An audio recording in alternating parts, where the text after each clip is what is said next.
আপনাকে কে সৃষ্টি করেছেন ভাই? কি উদ্দেশ্যে? প্রথমে কি একটা বলেছে, কি উদ্দেশ্যে? আমাকে আল্লাহ পাঠিয়েছেন দুনিয়াতে নামাজ পড়তে, রোজা রাখতে, দিনের প্রচার করতে, দিনের জ্ঞান অর্জন করতে, এই তো। তা আমি একজন মেয়ের জন্য জীবন নষ্ট করে দিব কেন? আমি তাহলে আল্লাহর কাছে কি মুখ দেখাবো আর নবীর কাছে কি মুখ দেখাবো? ওখানে গিয়ে বলবো আল্লাহ আমি আমার অমুক প্রেমিকার জন্য আশেক হয়ে একদম জীবন দিয়ে দিয়েছি, আত্মহত্যা করেছি। গেছে ভাই, যাইতে দেন। যে ব্যক্তি আপনার অবস্থানকে মূল্যায়ন করে নাই সে আপনার যোগ্য ছিল না। এখন আপনি কি করবেন? নিজের অবস্থান উন্নত করেন, আপনার পিছনে লাইন ধরে ঘুরবে।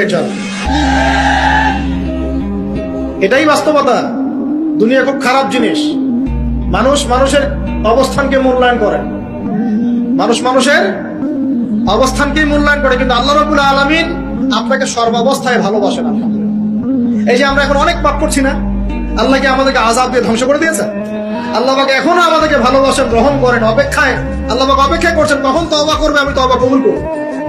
এই কখন আমার বান্দা খালি একবার বলে আস্তাগফিরুল্লাহ, আল্লাহ পাক সাথে সাথে মাফ করে দিয়েছেন।